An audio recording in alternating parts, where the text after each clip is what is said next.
All right, here we go. And welcome back to the Survive Scale Soar Podcast. I'm your host, Jeremy. Just a quick reminder, this show comes in two formats. We have Real Talk, where it's just me and the mic sharing about things that are happening in our world, how it can impact your business. And then there's Success Talks, and that's where I get to talk with individuals that are at the top of their respected industry, and they share with you what has made them successful. Now, today's talk is going to be a little different. It's going to be a combination of a real talk, but it's not going to just be me. And it's going to be a success talk. And I'd like to welcome our guest, Don Harris. He is a realtor with Keller Williams Realty Maui. And he's going to be joining us today on the show talking about the devastating fire that hit Lahaina a few months ago. And man, it's sad because it was such a tragic event and you just don't hear about it anymore. So I'm glad to have Don coming onto the show talking about, what happened at that time and also, still the recovery efforts that are happening now. I think it's really important to keep conversations like these at the top of people's minds. So Don, welcome to the show. Aloha. Aloha. I love Yeah. that. Yeah, Go ahead, Don. I was gonna say I traded my howdy for an aloha. Fellow Aggie. I wore it today. I typically dress up for these, but I was like, I'm going to wear my Dole Plantation t-shirt that my wife brought back to me from Hawaii. I wanted to be in theme with our conversation today. So Don, tell us about life on Maui before the fire. It's pretty awesome. We have people all the time ask, what's the difference between winter and summer? Do I need to bring warm clothes for winter? And kind of the temperature in Lahaina specifically. In the summer, it's low 70s to high 80s, maybe low 90s. And in the summer, it's high 60s to mid 80s. So it's pretty much always the same temperature. One of the reasons I moved there was so I can wear shorts and an aloha shirt and flip-flops, we call them slippers in Hawaii. But that's my normal everyday dress for my real estate business. That's got to be amazing. That was one of the things my wife brought back. She's like, the temperature never really changed. No, it's the same all the time. Absolutely beautiful. Do y'all get a lot of rain there? In Lahaina, we don't. But to give you an example of how much the weather changes on the island, Lahaina gets about 11 to 12 inches of rain a year. Going about 5 miles north to Ganapali, it gets about 24 inches of rain a year. And go another 5 miles to Kapalua, and it gets about 45 to 50 inches of rain a year. So depending where you are on the island, it could just be a few miles apart. There's a huge change in weather. Yeah, so it almost it sounds almost, I know Vegas gets a little less rain than that, but it kind of sounds like that where almost every day is a sunny day. It is. And specifically, that's one of the reasons that I chose to live in Lahaina, because I can go outside and it's almost always guaranteed that it's sunny and not raining and beautiful. And literally, that's pretty much how it is every single day. So Don, I know people are going to be very interested in the conversation we're about to have, and that's with the fire that took place in Lahaina, and absolutely devastating, burning everything on the ground and even underground. I heard even like some of the sewer systems in the area were impacted because of the tremendous amount of heat. Right. Tell me about what happened. So I know you weren't actually there during the fire. Tell us a little bit about that. Correct. So my daughter got married August 5th. So I was actually in Texas at the time. I had already planned to stay till the following Sunday. And then, of course, the fire happened on the 8th, on a Tuesday. So I was watching it from here, on social media and trying to text all my friends and find out what was going on. Little did I know, all the phone lines were out. There was no texting possible. So the people in Lahaina and West Maui were completely closed out. There were people just a few miles away from Lahaina that had no idea that the whole town had burned down. So over the next couple of days, I'm constantly on social media trying to get any information because I don't know if my place survived, because we were getting reports, this whole neighborhood's gone, that whole neighborhood's gone. And then the next day, of course, there were some flyby videos and you could see the devastation, but they didn't fly close enough to my area for me to tell if mine had survived. So about 2 days later, there was actually wasn't quite a satellite view, but it was a pretty high airplane view. And I was able to stop it, on YouTube. And I could kind of see that it looked like most of the buildings in my neighborhood were standing, but you still didn't know, because you could only see a rooftop view. So you didn't know what the sides looked like or anything. And then the how did next, that feel like when you're sitting there and you have no communication with the people that you love, your friends and everybody that's right. there on the island? What was that feeling or emotion that you had while you're waiting? Well, especially when you see what was destroyed and knowing the type of population that was there, because especially, so if someone's watching this and they're familiar with Lahaina, Front Street is the business district, and it's probably the biggest visitor draw on the island. So that's where everybody goes, tons of restaurants, shopping, all kinds of stuff.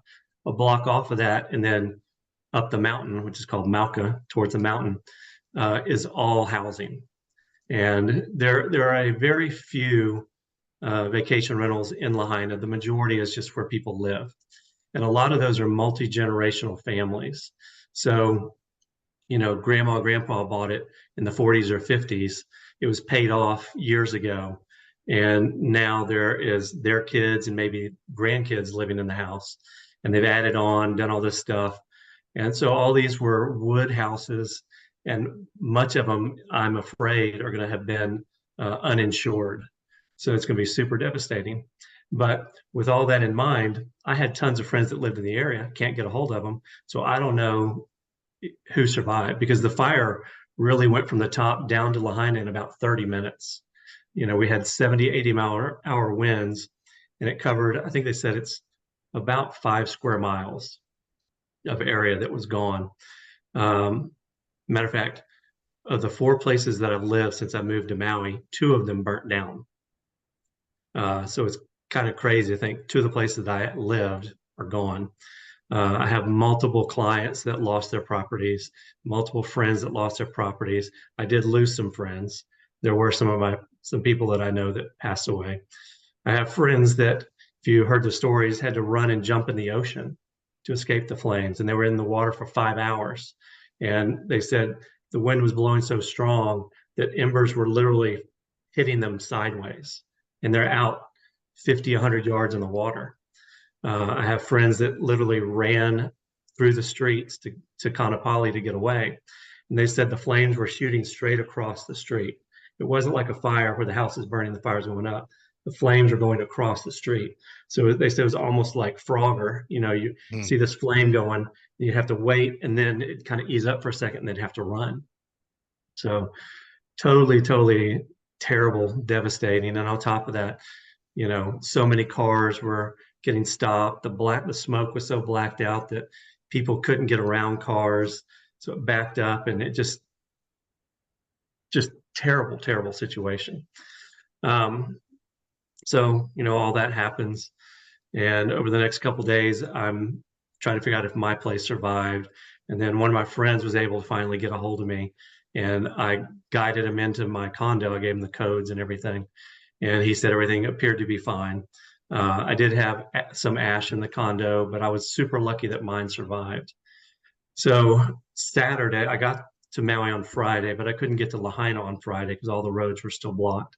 So I was able to get there Saturday and saw that basically I was safe. Everything was okay.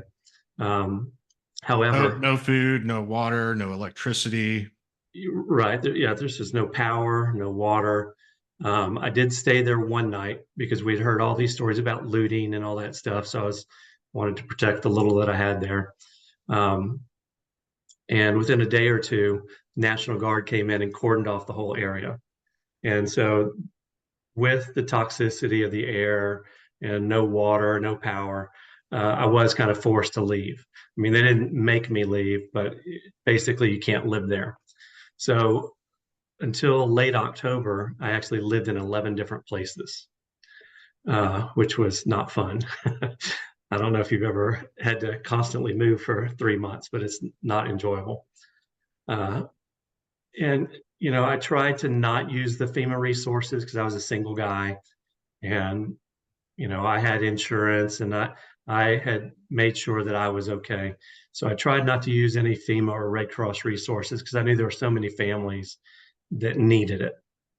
And that's why I stayed in so many different places. I had so many friends that were just wonderful and allowed me to stay in their places and offered, whatever I needed. Um, and, I guess that's kind of the short story of how it went until I moved out. But the area is still devastated. There are still thousands of people that don't have a permanent place to live yet. So when I want to go back and this is you're in the real estate industry, so I want to kind of go back and talk about a couple of things that you mentioned. You said a lot of the homes in and around Front Street were wooden construction, Yes. highly combustible. And wasn't the construction on your condo unit a lot different?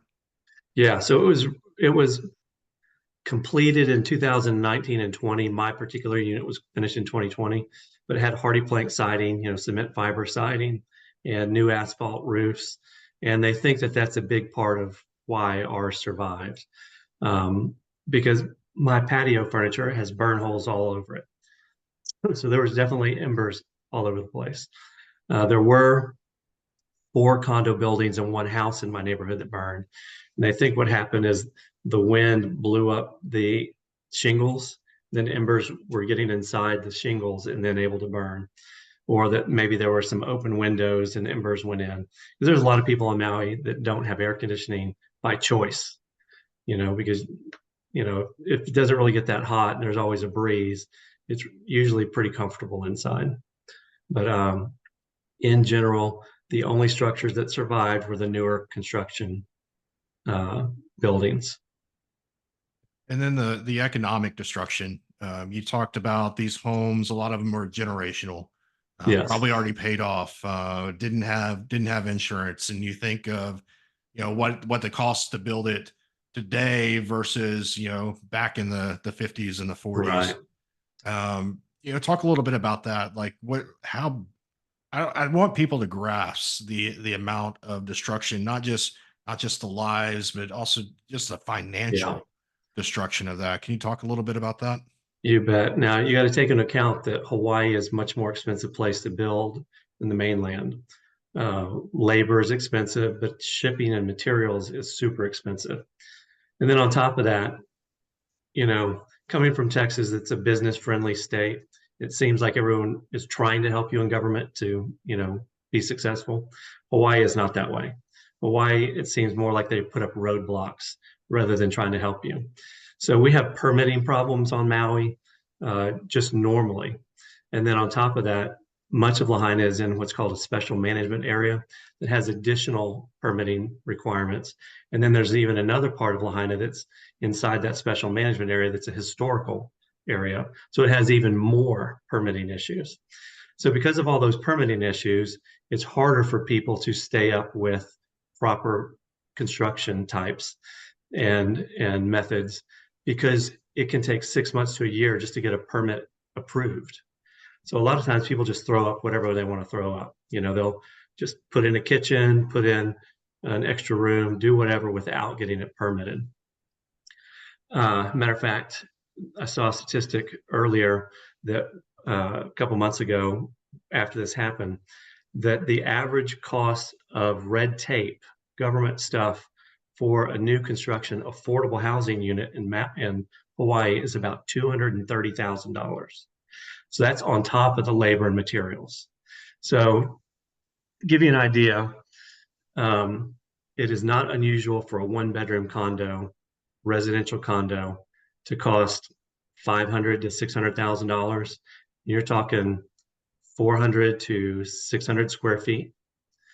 So when you get these houses that are older, they're 1,800 square feet, 2,000 square feet. To rebuild that now would probably be $1.5 million with new construction materials, permitting issues, and everything.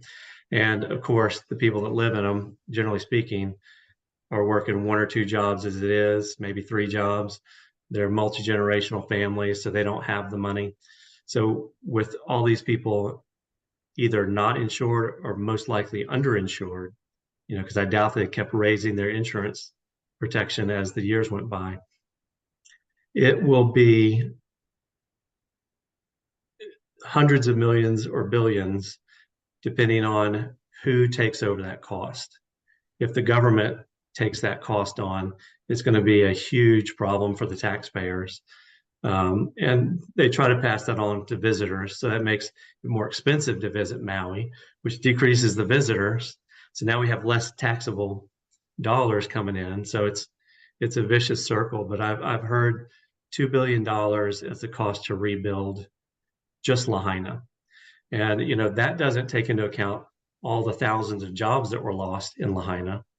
And it also doesn't take into account, because the government and people, and especially people that didn't live on Maui, were telling everyone not to come to Maui. The entire Maui economy took a nosedive. So we've lost hundreds of millions of dollars of tax revenue island-wide. And we've lost so many jobs that people have started leaving the island. I know multiple people that didn't lose their property in the fires, but the loss of the economy and the big hit the economy took caused them to have to leave. So it's been terrible all around. It really has. So, you hear these things, there's tons of conspiracies and all these things, but there's some reality, I think, to the situation. Do these families not have the money to come back to rebuild? And do you see resorts coming in to take on some of that land because they have the deeper pockets? Like what happens? How does it look different in the next 5 to 10 years? So I do think that the Front Street business area will be rebuilt fairly quickly being 2 to 3 years. The residential areas, I think, are going to take a long time. They still haven't even started cleaning the debris yet. I've read that they're supposed to start cleaning it next month, but that's going to take a year or two. One of the challenges on Maui and in Hawaii is a lot of people, even though they vote for the government, they don't trust the government. So one of the things that they have to do is they have to sign a document, a right of entry document, that allows the Army Corps of Engineers to come in to clean the properties. Well, there's all this misinformation. You talk about conspiracy theories, all this misinformation that a lot of the locals think if you sign that document, they're going to take your land. You're signing your land over, and that's not what's happening. They just have to have the right to come in to remove the debris. So there's going to be a lot of lots that don't get cleaned at all. Well, if they are paid off, it's not that bad, right? They're not spending money monthly, but if they're not paid off, they're spending mortgage money, monthly on that. So that's a huge expense. But what I think is going to happen in the long term is there are going to be a lot of properties where the people, like we're talking about, can't afford to rebuild it. So they're going to, in essence, be forced to sell it. Now, granted, a lot of these lots are up the side of the mountain and have unbelievable ocean views. And if you've been to Maui in the winter, you can be on the land up the mountain and see whales jumping all over the place. So it's going to be spectacular views. So they could still probably sell their lots for $500,000 to $1 million. And I think that's what will end up happening to a lot of people is they'll do that. And they're going to move somewhere in the mainland where they can buy a house for $300,000 and have $700,000 left over to retire or live life on the mainland much cheaper. But it will change the demographics, I think. I don't think the way Lahaina is situated, it's not really an area where resorts could come in because it's just too much of a residential area. And the government, I just can't imagine, is going to allow it. There's already an outcry of too much vacation property on Maui. So I do think that there'll be wealthier individuals that can come in and will buy properties, buy lots and build. So in 20 years, Lahaina will look great. It'll be up-to-date construction, everything will look pretty, but it will be a lot different demographically, in my opinion. Yeah, and I think that just goes back to kind of example of the devastation that took place, right? That you Yeah. tell me, hey, it's in 20 years, it's going to be great. Yeah. And that's quite a long time. It is. It is. And I do think there'll be a lot of housing built in the next 5 years, but there's going to be a lot that's going to just be argued about for a long time. And, you'll probably still be able to pick up individual lots in 10 years that have not been rebuilt. So that's why I say 20 years. 20 years is probably what it'll take to have everything rebuilt. Don, I've got people that are listening. Most of these are small business owners that are listening on this podcast episode today. Let's put one of the conspiracy theories to rest. And I think you probably have better intel on this than anybody. You were there. Was this fire created by blue lasers? No. Yeah, for anyone that really knows West Maui specifically, and really all of Maui, the winter is wet, the summer is dry. We have fires every year. Matter of fact, on my Facebook memories, I have photos and video of fires every year that I've lived here. Matter of fact, last year, 2022, there's a Lahaina Luna L up on one of the mountains above Lahaina. That whole mountaintop burned last year, like in October, November. So we were just fortunate at that time the wind wasn't pushing the fire down. Otherwise, that would have probably hit more houses because it would have hit some of the ones further up the mountain that this fire didn't. So unfortunately, it's a common occurrence here. And some of it's caused by power lines that fall. People say, well, why don't you bury all your power lines? Well, if you live on a volcano, there's really hard rock all around. And I have friends that have built houses, and just to dig a pool or the foundation area or just even a utility trench can cost tens of thousands, if not hundreds of thousands of dollars, because they might have to blast rock or pull up huge boulders that take massive equipment to get out of the ground. So to build thousands of miles of underground cabling, who's going to pay for that? Ultimately it gets passed on to the consumer. And I don't know what the current Texas electric rates are, but when I left, it was like 8 cents per kilowatt. On Maui, it's typically 35 to 45 cents per kilowatt. So it's already devastatingly expensive to use electricity. If you added all those other costs that make it safer on Maui, for sure, I don't know who could afford the electricity. It'd be unaffordable. And yeah, like you said, it get passed down. It gets passed down to the residents, and it gets passed down to the visitors, and then you get into that, like you were describing earlier, that vicious cycle. Yeah. So are you back in your home in Lahaina or not? Yeah. So at the end of October, I was able to get ServPro, which is a remediation company, come in, and they cleaned my condo, cleaned my attic, took all the insulation out. And then I brought in air purifiers and an air quality monitor that I can actually monitor from my phone here from Texas. And so my air is actually probably cleaner than anyone's air here in Texas. Matter of fact, there are actually air monitor stations outside all over the place, and I can pull them up, and almost every time Lahaina air has less volatile chemicals than air here in the woodlands. So it's safe. I wouldn't go playing in the debris or anything, but it's relatively safe now. Our water is still not technically approved to drink. That should be coming in the next month. However, multiple people in our neighborhood have had their water tested repeatedly, and it's always come back as drinkable. So I'm not concerned about it. I will wait for the county to give us the official approval. But other than that, I can live in my condo. Now, earlier I talked about National Guard. I still have to go through a National Guard checkpoint to get to my condo. And all the areas that are burnt still have fencing put up, and there's this black tarp that they put, which is another conspiracy theory. There's black tarp that's put up on the fences, and the purpose of it is to minimize dust spreading or debris spreading, because it is windy on Maui. Of course, the conspiracy theory was they're putting up all that black tarp so that the government can come in and do all kinds of evil, nefarious things, while people can't see it. But that's just not true, along with the blue lasers. Yeah. So it does make it probably a little inconvenient to get in and out. How long do they think that type of setup with the National Guard on site, how long is that going to be in place, do you think? They haven't said, but my guess is they'll be there at least as long as it takes for them to clean the debris. Um, and I mean, the fencing goes around the entire perimeter of the burn area.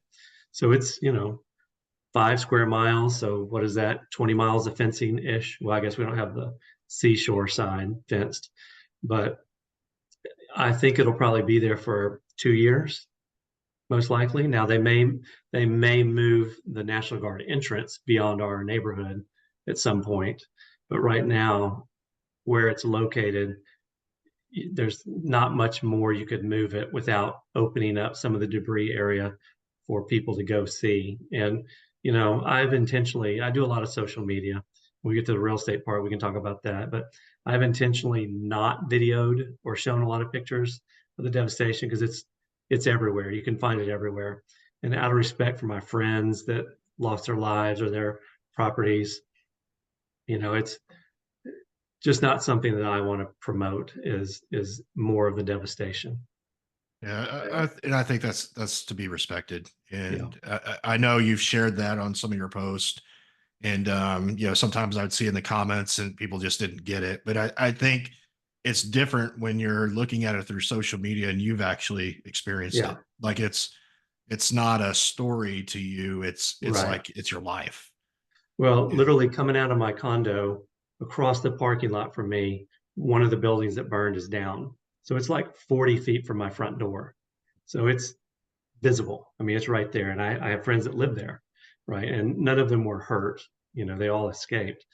But the 4 buildings that burned are right next to my building. So I don't go a day without seeing the devastation, even if I don't leave my condo.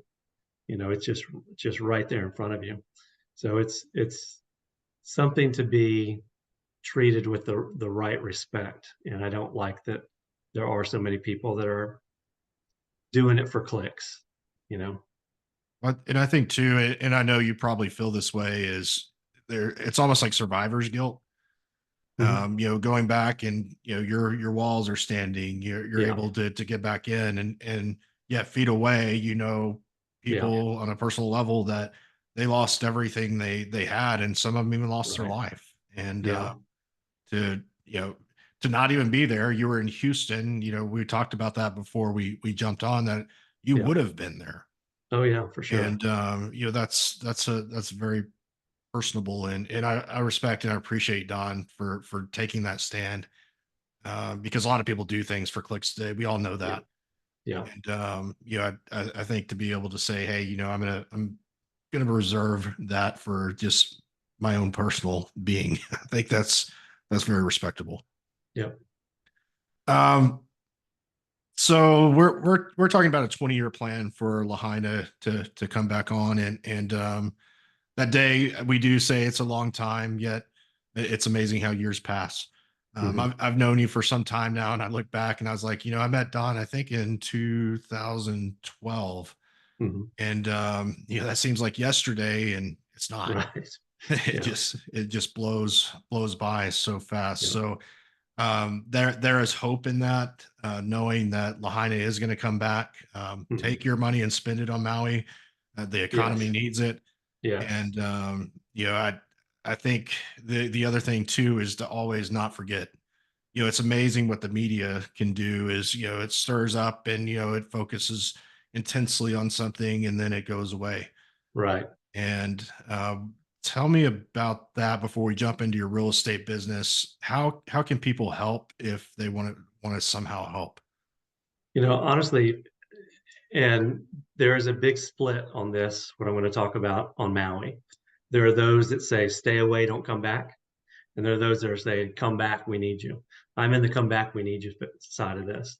Lahaina is gone. And when you drive to the west side, you have to necessarily drive around it. So you can see that it's gone. And even with the fencing, there are portions that you can see.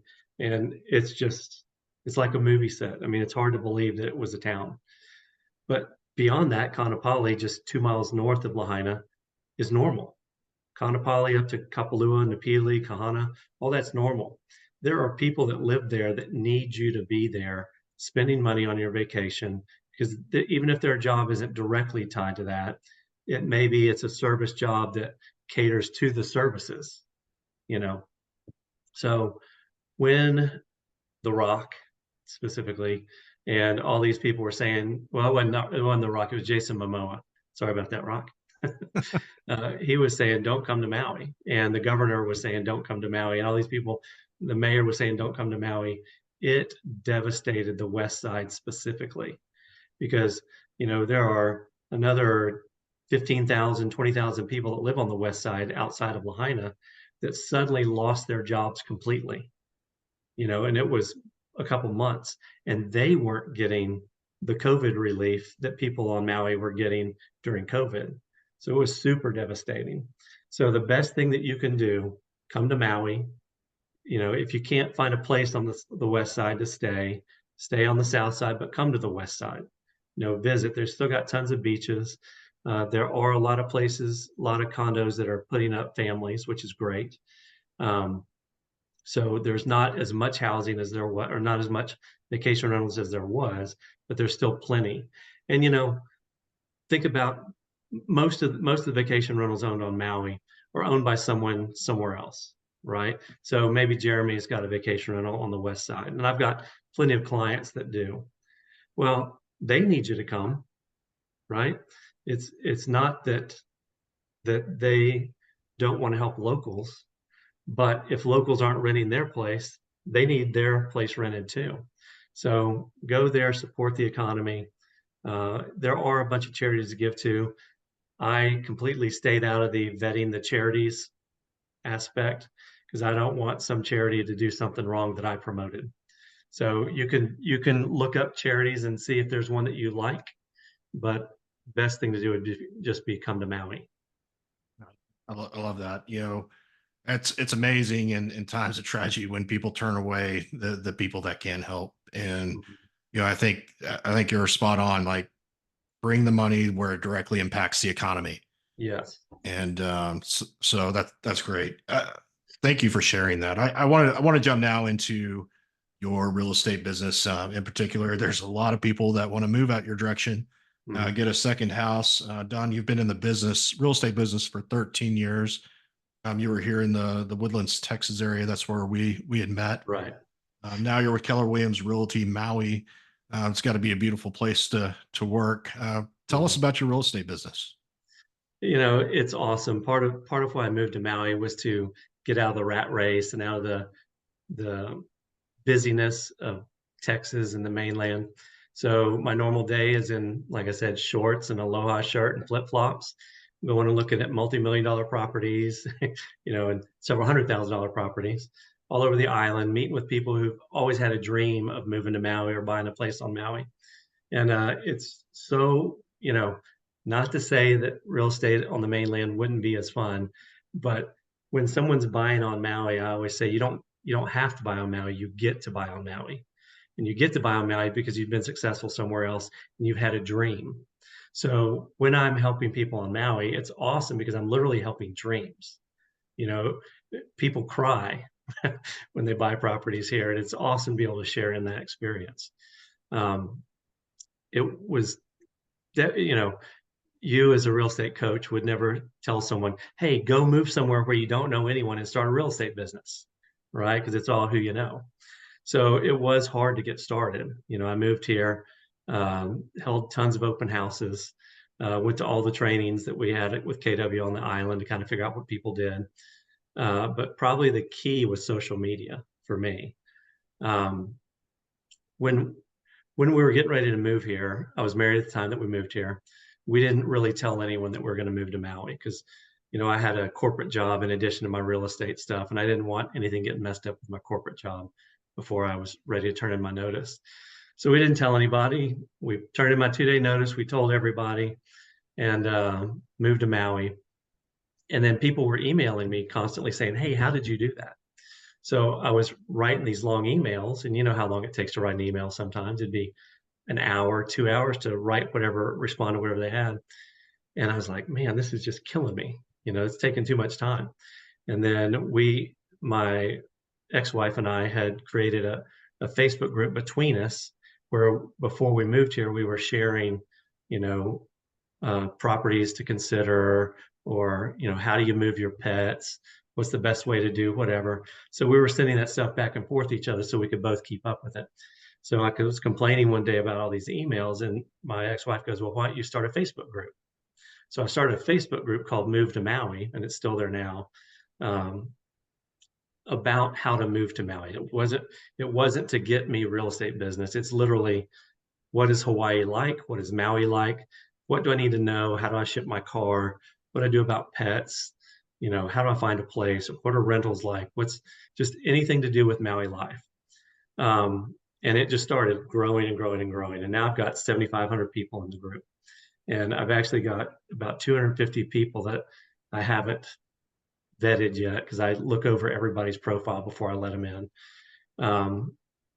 Because of the fire, that became not as big a priority. But January, I'll start going back through that. But through that group, people began to get to know me as a human. And, I also have a social media presence with my real estate business on Facebook. So then they'd go over there and start looking at that and figure out that I knew what I was talking about, in addition to knowing that I liked Maui and that I was a good guy. And so I started getting a lot of business from that group. I still really don't promote myself as a realtor in there. I mean, people know I am because I'll share stuff from my real estate page, but it is not a solicitation group. And it's intentionally not a solicitation group. It's an information group. I'm sure you're familiar with ninja selling by Larry Kendall. I'm a huge ninja selling proponent. So I like the idea of attracting versus pursuing. So all this leads back to what you're asking about life on Maui. Because I've created a system where people come to me, I really don't have to spend time lead genning. So I wake up, I do my little morning exercise, I do the business that I need to do, answer the emails I need to answer, go do the real stuff I need to do, and then respond to the people asking me to help them. So it's been pretty wonderful. And honestly, the last few years, and this is probably going to get a little bit TMI here, at late 2021, my dad had cancer and started getting in bad health. So I actually left Maui in October, at the end of September, and was here until almost May. I went back to Maui for about a month total, 2 different times. I was caring for my dad. He finally passed away in April of 2022. So I stayed about another month and kind of helped my mom get resettled. And then I went back to Maui, and my ex-wife and I decided to get divorced. So then I went through that whole process and was still dealing with, our agreements and whatever to get through the divorce. And then the fire happens.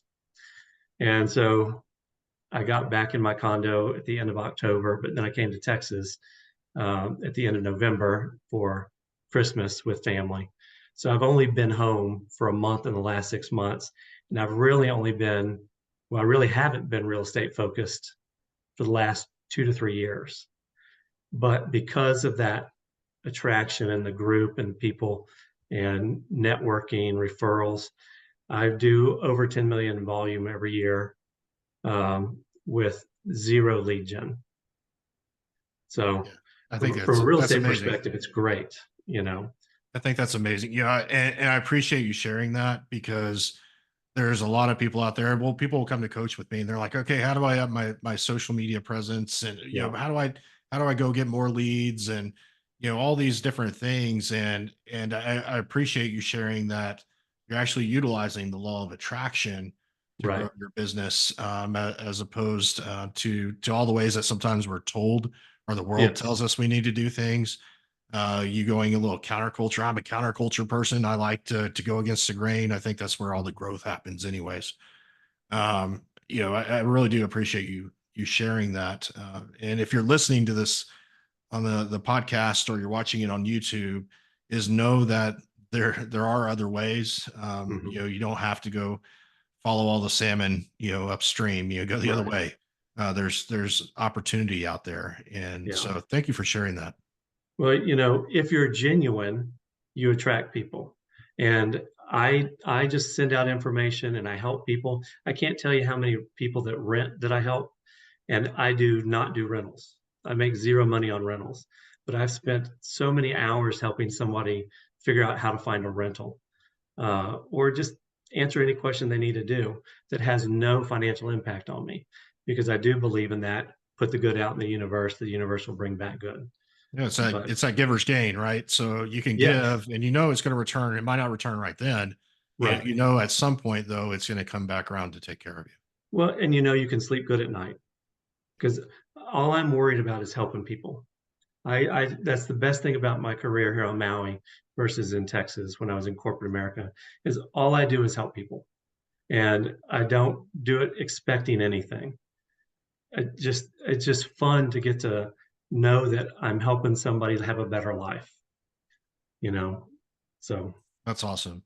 So here on the mainland, and I'm thinking, I'm going to buy a second house, or maybe, hell with it. I'm just going to move to Maui. mhm. How do people get in touch with you? How can they find you? So first thing you need to do is join the Move to Maui Facebook group. You can find it's got a little rainbow with a palm tree.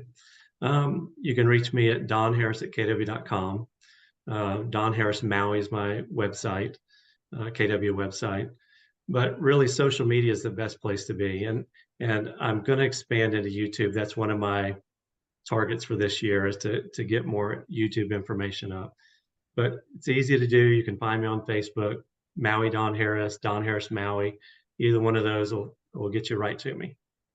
Great. And if you're watching the video or if you're listening to the podcast, the links will be down in the description, so you'll be able to easily find it and connect with Don.